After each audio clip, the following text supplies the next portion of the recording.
Hello everyone, welcome back. Glad you decided to watch part 2 of this series, how to produce and establish a vital group in the church.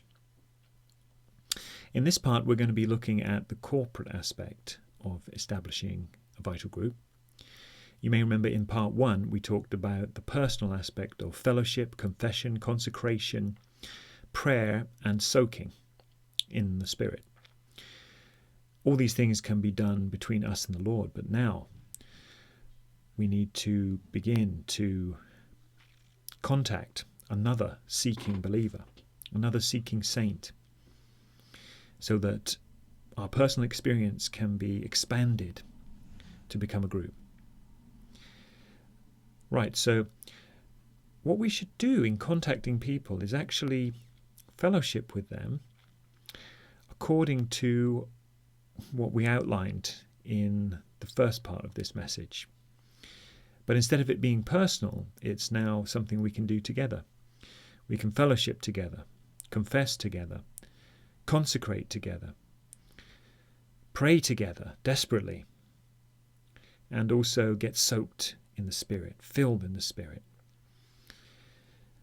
And once we do that, we will both become vital, even more vital, or they will become vital, we will become more vital with them. Then we can continue to contact other seeking believers, other seeking ones, and make them vital as well to join us and increase the group. Now, there's this verse in Song of Songs 1 verse 4, and that verse reads, Draw me, personal, we, corporate, will run after you, will run after the Lord. The King has brought me into his chambers. Thank you, Lord. We will be glad and rejoice in you. We will extol your love more than wine. Rightly do they love you. So this is talking about how the personal experience turns into a corporate experience. We also have 1 Timothy 4:12, where Paul is instructing Timothy, let no one despise your youth, but be a pattern to the believers in word, in conduct, in love, in faith, in purity. Be a pattern. Be a vital pattern. Vitality spreads. If some seeking believers see a vital person, they become attracted.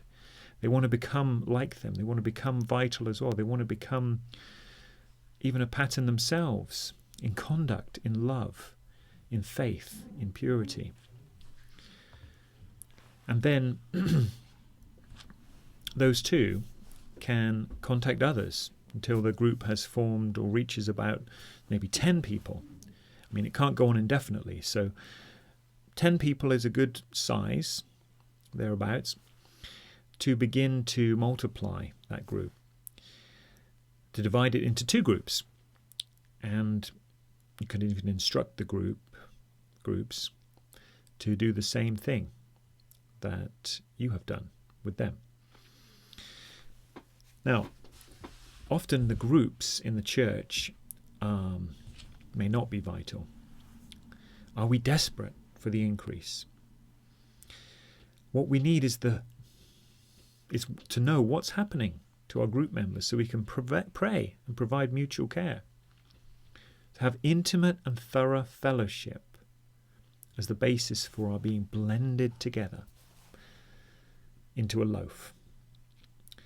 With much and thorough prayer, the release of our spirit, with the burden for the increase in the church.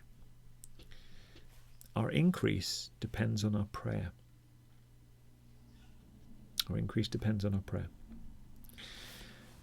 Okay, that's just a brief follow-up to the first part of this series, how to produce and establish a vital group in the church. The church life. I hope you enjoyed that, and I'll see you in the next one.